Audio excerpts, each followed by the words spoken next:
जम्मू कश्मीर के उपराज्यपाल मनोज सिन्हा 2 दिवसीय दौरे के क्रम में देवघर पहुंचे। बाबा मंदिर में की पूजा अर्चना।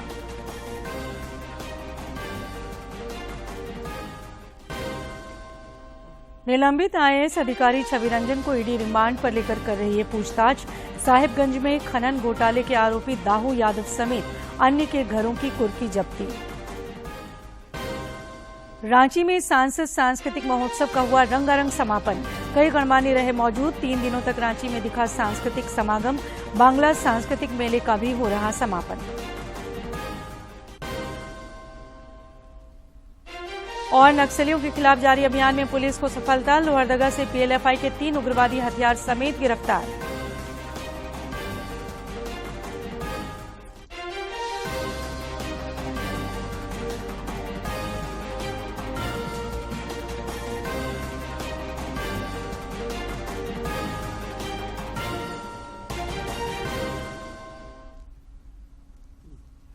नमस्कार, खबरें झारखंड में आपका स्वागत है।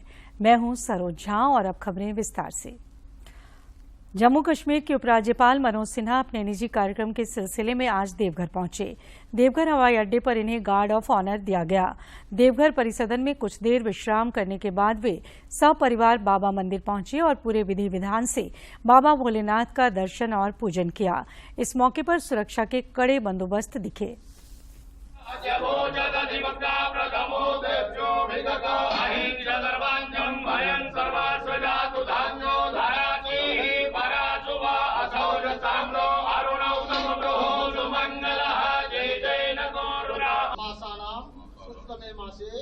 ज्येष्ठ मासे भास्करे शुभे कृष्णे पक्षे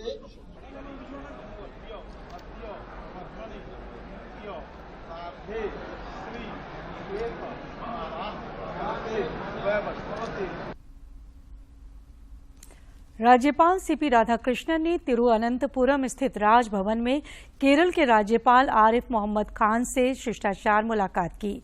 राज्यपाल ने कुछ फोटो साझा करते हुए कहा कि वे केरल के राज्यपाल के स्वागत से अभिभूत हैं। केरल को गॉड्स ऑन कंट्री की संज्ञा देते हुए राज्यपाल ने कहा कि यहां आना खुशियों भरा है।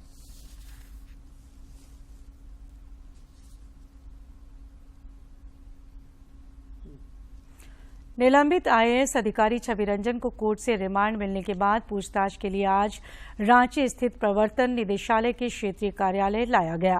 प्रवर्तन निदेशालय के अधिकारी उनसे जमीन घोटाला मामले में गहन पूछताछ कर रहे हैं ताकि अनुसंधान को अंजाम तक पहुंचाया जा सके।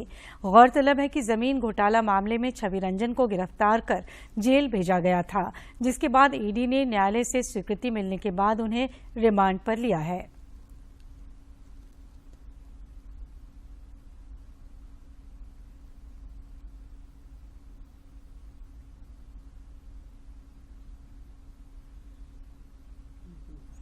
हजार करोड़ रुपए से अधिक के खनन मामले में आरोपियों के खिलाफ न्यायालय के आदेश के बाद आज साहिबगंज में कुर्की जब्ती की कार्रवाई की गई। आरोपी दाहू यादव समेत अन्य के घरों की कुर्की जब्ती पुलिस पदाधिकारियों की मौजूदगी में हुई। इस दौरान बड़ी संख्या में पुलिस जवानों की तैनाती की गई थी। गौरतलब है कि इस मामले में दाहू यादव के पिता पशुपति यादव को ईडी ने पूर्व में ही गिरफ्तार कर लिया है। बीते 18 जुलाई 2022 के बाद अपनी मां की खराब तबीयत का हवाला देते हुए दाहू यादव ईडी की गिरफ्त से लगातार बाहर चल रहा था। इस विषय पर न्यायालय के आदेश पर उसके घर कई बार उपस्थित होने का नोटिस भी चस्पा किया गया था और आज इसी के आलोक में उसके शोभनपुर साहिबगंज स्थित घर पर कुर्की जब्ती की गई।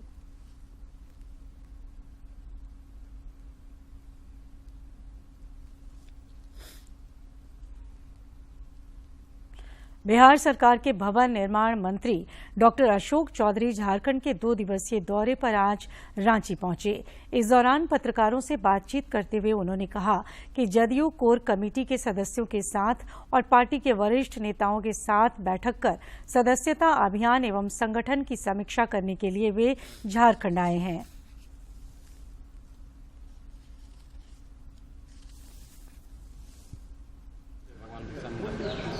झारखंड तो पहले भी आए हैं। प्रभारी बनने के बाद पार्टी के अध्यक्ष को कुछ टास्क दिया गया था, सबका रिव्यू करना है, संगठन में जिलों का दौरा करना है, संगठन को नए तरीके से प्रदेश में बनाना है, उस सब के लिए आज और कल बैठक करेंगे और उसके बाद जिलों का दौरा करेंगे। इधर गढ़वा में आज लोक जनशक्ति पार्टी के राष्ट्रीय अध्यक्ष चिराग पासवान का आगमन हुआ।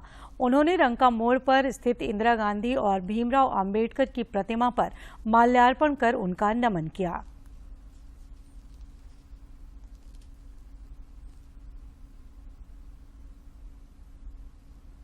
स्नातक चिकित्सा पाठ्यक्रमों में प्रवेश के लिए आज राष्ट्रीय प्रवेश सह पात्रता परीक्षा नीट की परीक्षा आयोजित हुई। ये परीक्षा पूरे देश के अलग अलग 499 शहरों और देश के बाहर 14 शहरों में दोपहर 2 बजे से शाम 5:20 के बीच आयोजित हुई। नीट परीक्षा के लिए रांची समेत कुछ अन्य जिलों में भी केंद्र बनाए गए थे, जहां परीक्षार्थियों ने परीक्षा दी। इन केंद्रों पर कदाचार मुक्त परीक्षा के लिए व्यापक प्रबंध देखे गए थे।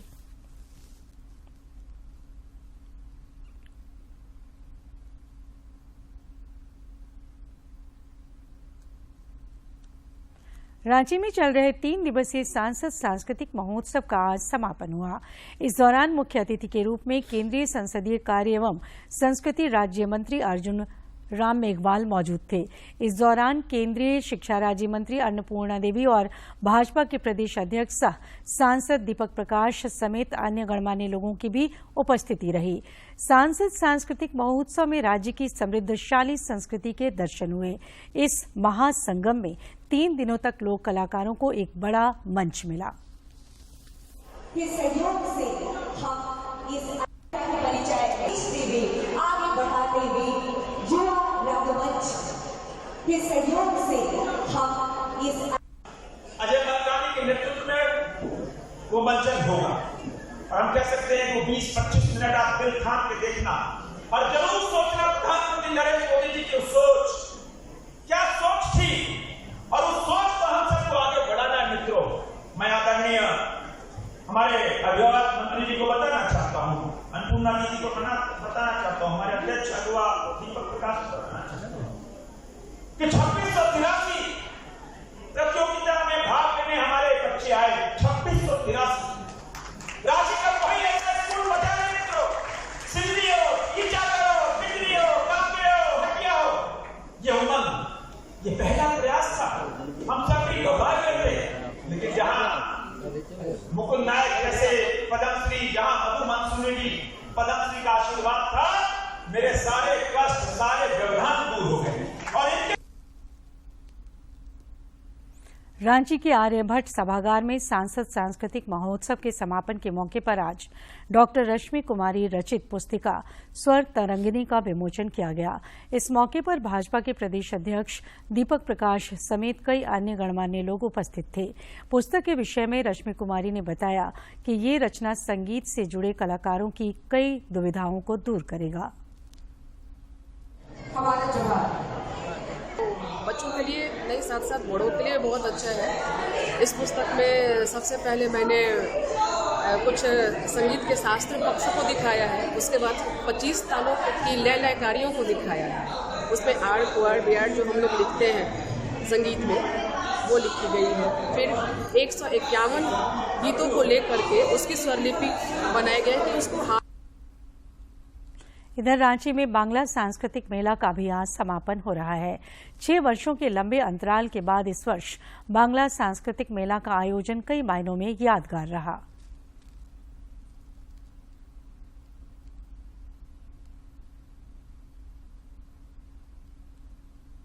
विधानसभा की प्राक्कलन समिति ने आज चाईबासा में विभिन्न विभागों की उच्च स्तरीय समीक्षा की।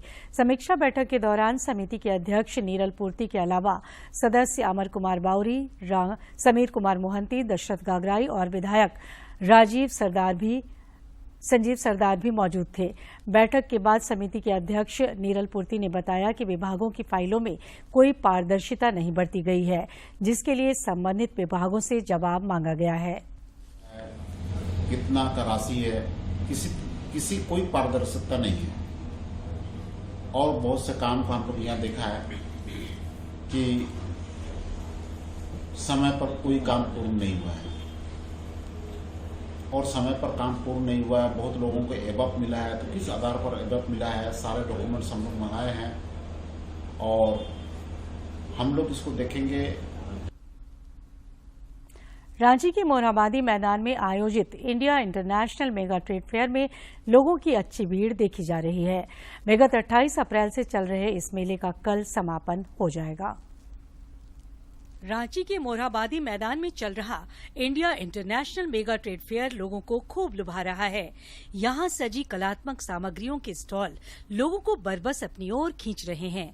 देश के कई प्रांतों से आए दुकानदार बताते हैं कि मेले का 2 दिन शेष है और अभी ही उनका सामान लगभग बिक चुका है। कस्टमर से यही आग्रह करेंगे यहाँ पे आइए, ज्यादा से ज्यादा बस लास्ट 2 दिन रह गया है मेले का, आज और कल का, तो यहाँ से लोगों अच्छे खासी परचेसिंग करके लेके जाए, इससे कि और दुकानदारों का जो भी है मनोबल बढ़े। राजस्थान से झारखंड के लोगों के लिए हाथों से बनी संगमरमर की कलाकृतियां लेकर आए बबलू बताते हैं कि यहाँ उन्हें लोगों का प्यार तो मिला ही है, जमकर बिक्री भी हुई है और वे यहाँ बार बार आना चाहेंगे। मार्केटिंग अच्छा रहा है, पब्लिक खूब आ रहा है, बस यही है थोड़ा मार्केटिंग में। सुंदर और अनोखी कलाकृतियों ने स्थानीय ग्राहकों का मन मोह लिया। ग्राहकों ने कहा कि इनमें ज्यादातर चीजें लोकल बाजार में मिलना नामुमकिन है। आइटम्स जो हम लोग फ्लिपकार्ट वगैरह पे देखते हैं वो सारा चीज यहाँ मिलता है। बहुत ही ज़्यादा यहाँ देखने को ये मिल रहा है। वैसी वैसी चीजें जो रांची में मिलना थोड़ा मुश्किल है, है ना। समय समय पर लगने वाले इस तरह के व्यापार मेले न सिर्फ सृजनकर्ताओं को बाजार उपलब्ध कराता है, बल्कि अन्य प्रदेशों की खूबियों से भी परिचित कराता है। रांची से अवधेश गौतम की रिपोर्ट। लोहरदगा जिला के कुड़ू थाना क्षेत्र से पीएलएफआई के 3 उग्रवादी गिरफ्तार किए गए हैं। इन उग्रवादियों के पास से पुलिस ने 1 मोटरसाइकिल और 2 हथियार बरामद किए हैं। इधर चतरा पुलिस ने 10 ग्राम ब्राउन शुगर के साथ 3 तस्करों को धर दबोचा है। इन तस्करों के पास से पुलिस ने 1 बाइक, 1 इलेक्ट्रॉनिक वेट मशीन और 2 मोबाइल जब्त किया है। स्वास्थ्य विभाग और Prashanti medical services and research foundation की पहल पर आगामी 13 और 14 मई को रिम्स में 2 दिवसीय निःशुल्क हृदय जांच शिविर स्क्रीनिंग का आयोजन किया जाएगा। इस संबंध में स्वास्थ्य सेवाओं के निदेशक प्रमुख डॉक्टर बीरेंद्र प्रसाद सिंह ने सभी जिलों के सिविल सर्जन को पत्र जारी कर हृदय रोग से ग्रसित मरीजों की सूची भेजने का निर्देश दिया है। रिम्स में गहन स्क्रीनिंग के बाद गंभीर मरीजों का इलाज और surgery Prashanti medical services and research foundation की ओर से राजकोट और अहमदाबाद में संचालित श्री सत्य साईं हृदय अस्पताल में किया जाएगा। कोडरमा के झुमरी तिलैया में जिले का एकमात्र वृद्धाश्रम बनकर तैयार हो गया है, जिसकी जल्द ही विधिवत शुरुआत की जाएगी। समाज और परिवार से ठुकराए लोगों को अब कोडरमा में भटकने की आवश्यकता नहीं पड़ेगी। ऐसे लोगों के लिए जिले का एकमात्र और पहला वृद्धाश्रम झुमरी तिलैया में बनकर तैयार हो गया है। खाली पड़े स्कूल भवन को वृद्धाश्रम के लिए अधिग्रहित किया गया है और वहां इको फ्रेंडली कमरे के साथ साथ वृद्धजनों को दिए जाने वाली आवश्यक सुविधाएं बहाल कर दी गई हैं। अच्छी शुरुआत हम लोग करने जा रहे हैं और आने वाले सप्ताह में ही हम लोग इसका जो है उद्घाटन करेंगे। वहाँ जो सुविधाएं हम लोगों ने देने की प्रयास किया है वो एक उसका नाम हम लोगों ने दूसरा बचपन रखा है। छोटे बच्चे को जितनी सुविधाएं बचपन में माँ बाप उपलब्ध कराते हैं, एक बेटा होने के नाते, एक नागरिक होने के नाते मैं यही कहूँगा कि वृद्धाश्रम में महिला और पुरुषों के लिए अलग अलग कमरे बनाए गए हैं। वृद्धाश्रम में डाइनिंग हॉल और किचन तैयार हो गया है और दीवारों पर सोहराय पेंटिंग कर यहां रहने वाले वृद्धजनों की जिंदगी को खुशनुमा वातावरण देने का प्रयास किया गया है। खान पान से लेकर स्वास्थ्य सुविधाएं भी वृद्धाश्रम में मौजूद होंगी। इसके अलावा वृद्धजनों के मनोरंजन के लिए किताबें और टीवी भी लगाए जाएंगे। खाने पीने का यहाँ पर बजट तो कम है, लेकिन फिर भी दूसरे स्रोत से उपलब्ध करा के उनको एक साधारण सा भोजन, दाल भात सब्जी, ये उपलब्ध हो जाएगा। इतना ही नहीं, यहाँ रहने वाले वृद्धजनों के लिए एक काउंसलर भी नियुक्त किया गया है, जो यहाँ अलग अलग परिवार और समाज से ठुकराए जाने के बाद यहाँ रहने वाले बुजुर्गों में आपसी सामंजस्य बनाने का कार्य करेंगी, ताकि एक साथ रहते रहते वृद्धजनों को पारिवारिक अनुभव मिल सके। उन लोग को कोई भी तरह का तकलीफ नहीं हो और घर का उन लोग को महसूस नहीं हो कि हम घर से बाहर हैं। जितना भी होगा मेरे से उतना अच्छे से अच्छे तरीके से उन लोग को रखेंगे। फिलहाल यहाँ निवास करने के लिए कोडरमा स्टेशन पर भटक रहे 10 लोग और सदर अस्पताल में बिना पारिवारिक देखभाल के महीनों से पड़े 9 वृद्धजनों को चिन्हित किया गया है। वृद्धाश्रम समाज कल्याण विभाग के मापदंडों के अनुसार तैयार किया गया है और फिलहाल इसके संचालन का जिम्मा एक संस्था को दिया गया है। कोडरमा से गजेंद्र बिहारी सिन्हा की रिपोर्ट। और अब कुछ खबर राज्य के विभिन्न जिलों से।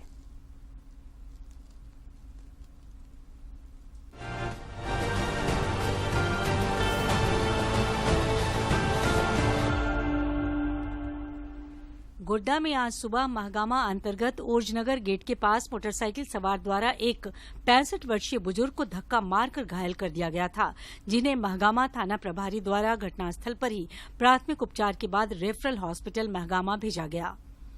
केंद्र सरकार द्वारा आकांक्षी जिलों की आकांक्षाओं की पूर्ति के लिए विशेष अभियान चलाया जा रहा है। कोडरमा सांसद सह केंद्रीय राज्य मंत्री अन्नपूर्णा देवी ने बताया है कि केंद्र सरकार की 100% फंडिंग से विशेष केंद्रीय सहायता मद से बगोदर प्रखंड के ग्राम पंचायत बेको पूर्वी सोना पहाड़ी में सीढ़ी के ऊपर शेड का निर्माण कराया गया है। अपराध अनुसंधान विभाग ने हरियाणा के गुड़गांव से एक साइबर अपराधी को गिरफ्तार किया है। उसके पास से 3 मोबाइल, 2 लैपटॉप, 1 एटीएम कार्ड और आधार कार्ड बरामद किए गए हैं। इस फर्जीवाड़े में शामिल 11 लोगों को अब तक सलाखों के पीछे पहुंचाया जा चुका है।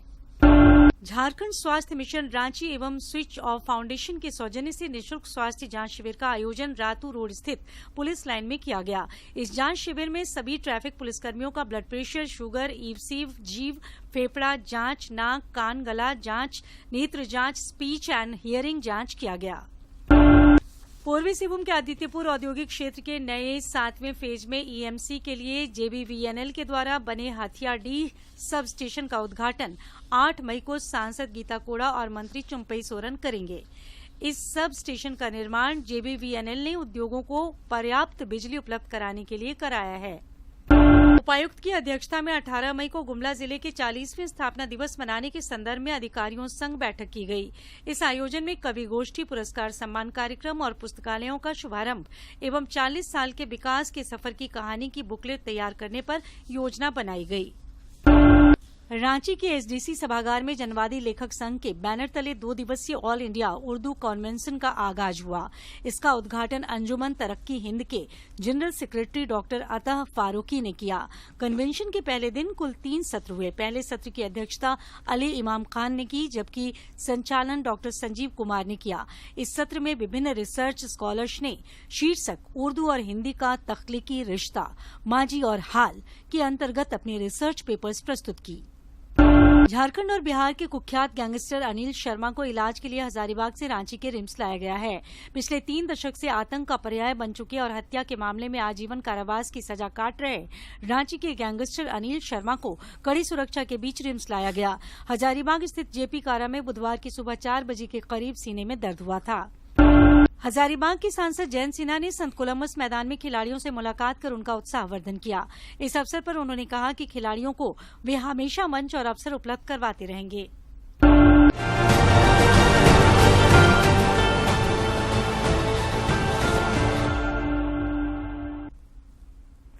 धनबाद स्थित विनोद बिहारी महतो कोयलांचल विश्वविद्यालय में नई शिक्षा नीति को लेकर एक अहम बैठक हुई, जिसमें कई विश्वविद्यालयों के कुलपतियों ने भाग लिया।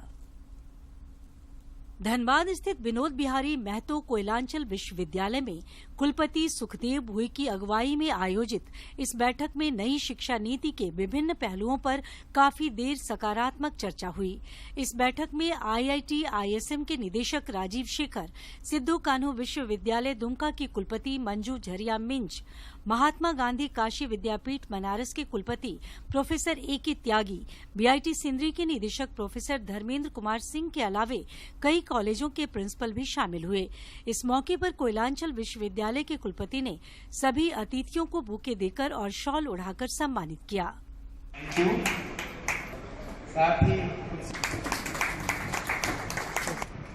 नई शिक्षा नीति को लेकर आयोजित इस अहम बैठक में सभी कॉलेजों और अन्य शैक्षणिक संस्थानों में पढ़ाई के दौरान भारतीय संस्कृति तथा सभ्यता को पढ़ाने पर भी चर्चा हुई।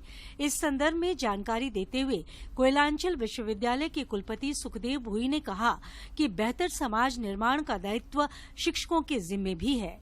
रेलवे पुलिस 2022 जून से यहाँ पर लागू है, जिसका भी एग्जाम हमारा हो चुका है। उसमें अच्छा भी है, कुछ बुराई भी है, इसलिए न्यू पुलिस को लागू करने के लिए तो कुछ सुविधा यहाँ पर उपलब्ध नहीं है। इसके बावजूद भी जो अच्छे गुण हैं, जो बच्चे को अपने पैर खड़ा होने के लिए हौसला सब्जेक्ट होना चाहिए। उन्होंने कहा कि मौजूदा दौर में सभी शैक्षिक संस्थानों को पढ़ाई के दौरान बच्चों को भारतीय संस्कृति से रूबरू कराना समय की मांग है। हमारा कहना इंडियन जो ट्रेडिशन है, टीचिंग ट्रेडिशन है, पहले उन्नत रहा, आज भी है, लेकिन बीच में कहीं ना कहीं गैप देखने को मिला है। जैसे इंडिया का एजुकेशन सिस्टम हमारा वेद शुरुआत होते हैं। इसमें कोई संदेह नहीं कि नई शिक्षा नीति विद्यार्थियों के समग्र विकास को सुनिश्चित करने में महती भूमिका अदा कर सकती है। आवश्यकता है इसे सही अर्थों में समझा जाए और उस पर अमल किया जाए। धनबाद से अजय सिन्हा की रिपोर्ट। प्रधानमंत्री नरेंद्र मोदी 28 मई को मन की बात कार्यक्रम के जरिए देशवासियों के साथ अपने विचार साझा करेंगे। प्रधानमंत्री ने इस कार्यक्रम के लिए लोगों से अपने सुझाव देने का आग्रह किया है। सुझावों को टोल फ्री नंबर 1800-117800 पर मिस कॉल देकर रिकॉर्ड कराया जा सकता है। माईगॉव फोरम या नमो ऐप पर भी लोग अपने सुझाव दे सकते हैं। राज्य में पिछले 24 घंटे के दौरान मौसम आमतौर पर शुष्क रहा। गोड्डा में अधिकतम तापमान 40.5 डिग्री सेल्सियस रिकॉर्ड किया गया, जो राज्य में सर्वाधिक रहा। मौसम विज्ञान केंद्र रांची के वैज्ञानिकों के मुताबिक अगले 4 से 5 दिनों तक अधिकतम तापमान में धीरे धीरे 2 से 3 डिग्री सेल्सियस तक की वृद्धि हो सकती है। इधर बंगाल की खाड़ी में चक्रवातीय प्रवाह की स्थिति बनी है। कल तक इसके निम्न दबाव के क्षेत्र में बदलने की संभावना जताई जा रही है। और अब एक नजर डालते हैं प्रमुख शहरों के आज के तापमान पर। राजधानी रांची का अधिकतम तापमान 36.6 और न्यूनतम तापमान 21.4 डिग्री सेल्सियस रिकॉर्ड किया गया। जमशेदपुर का अधिकतम तापमान 39.8 और न्यूनतम तापमान 24.2 तथा डाल्टनगंज का अधिकतम तापमान 40.2 और न्यूनतम तापमान 22.9 डिग्री सेल्सियस रिकॉर्ड किया गया।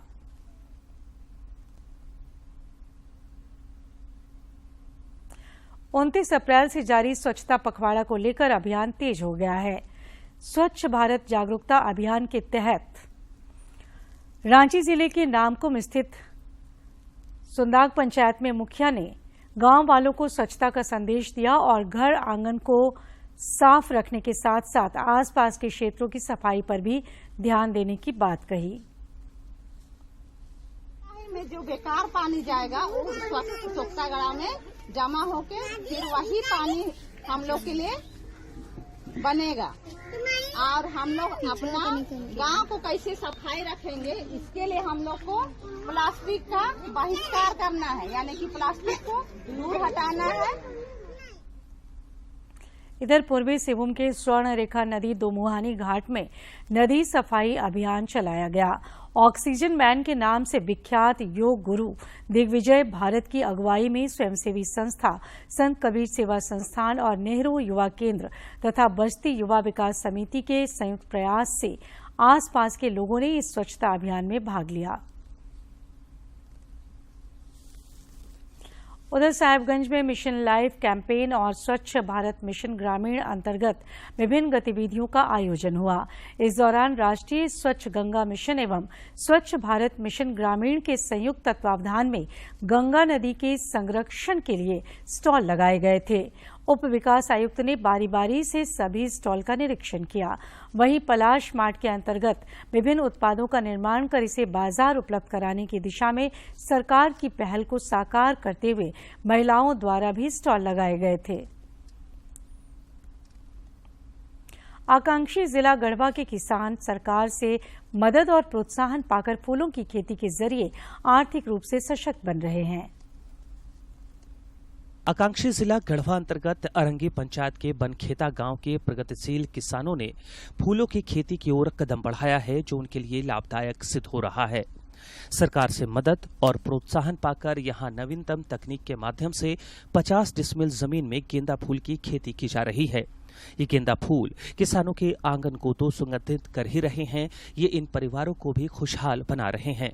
कृषि विज्ञान केंद्र गए, उसमें हमको जानकारी हुआ फूल का खेती कीजिए, आपका भरण पोषण मतलब खेती करने पर मैंने कुछ उसमें लाभ और फायदा है।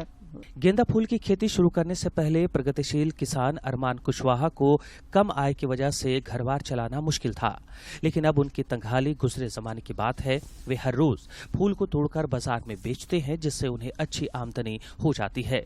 तो टोटल पौधा हमको 40,000 पौधा मिला। 40,000 पौधा मिलने के बाद 12 कट्ठा में खेती किए, और जो मैंने मान लीजिए कि प्रतिदिन जो अपना 1,500 बिक्री, अपना भरण पोषण अपना घर में किसी प्रकार मैंने अपना रोजी रोटी चल रहा है।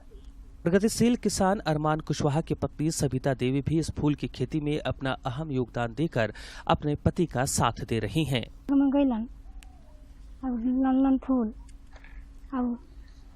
रोपलन कैलन साथे करत ही और ओकरे से भरण पोषण होत बा। इस किसान दंपति के बच्चे भी सकारात्मक बदलाव और परिवार की आय बढ़ने से खासे खुश हैं तथा अब अच्छी शिक्षा ग्रहण कर पा रहे हैं। अब दिक्कत नहीं होता है और साथ साथ में हाथ बटाते हैं, पापा के काम करते हैं। इधर जिला कृषि पदाधिकारी शिवशंकर कुमार ने बताया कि केंद्र और राज्य सरकार द्वारा किसानों को सबल प्रदान करने के लिए कई प्रकार की कल्याणकारी योजनाएं चलाई जा रही हैं, जिससे अरमान कुशवाहा जैसे किसान लाभान्वित हो रहे हैं। राज्य बागवानी मिशन के तहत फूलों की खेती के लिए योजना थी हमारी, उसमें ये आए थे और आवेदन दिया था इन्होंने। इनको हम लोगों ने गेंदा फूल प्रोवाइड किया था विभाग से, जो उन्होंने फील्ड में लगाया है। और फील्ड में अभी हम लोग विजिट करने के लिए आए हैं तो देखा जा रहा है कि बहुत अच्छे से इन किसान ने लगभग 50 डिसमिल में इन्होंने गेंदा की फूल की खेती की है। इसमें कोई संदेह नहीं कि आकांक्षी जिला कार्यक्रम ने जमीनी स्तर पर बदलाव और उन्नति का द्वार खोला है, जिससे अन्नदाताओं की आकांक्षाएं भी पूर्ण हो रही हैं। गढ़वा से विजेंद्र तिवारी की रिपोर्ट। जमशेदपुर अंतर्गत सागची के एक होटल में आज नवोदय विद्यालय के विद्यार्थियों के लिए मिलन समारोह आयोजित हुआ।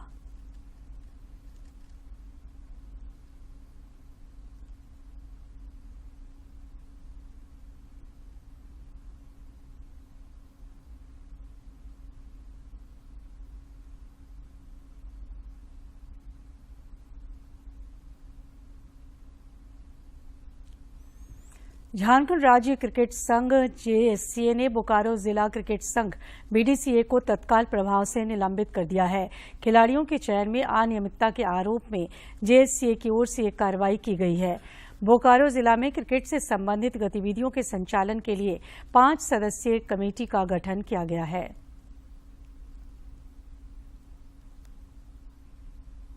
और आखिर में इस बुलेटिन के मुख्य समाचार एक बार फिर।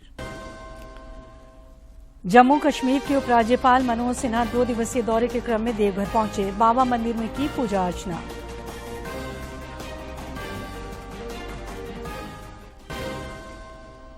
निलंबित आईएएस अधिकारी छवि रंजन को ईडी रिमांड पर लेकर कर रही है पूछताछ। साहिबगंज में खनन घोटाले के आरोपी दाहू यादव समेत अन्य के घरों की कुर्की जब्ती। रांची में सांसद सांस्कृतिक महोत्सव का हुआ रंगारंग समापन, कई गणमान्य रहे मौजूद। 3 दिनों तक रांची में दिखा सांस्कृतिक समागम, बांग्ला सांस्कृतिक मेले का भी हो रहा समापन। और नक्सलियों के खिलाफ जारी अभियान में पुलिस को सफलता, लोहरदगा से पीएलएफआई के 3 उग्रवादी हथियार समेत गिरफ्तार।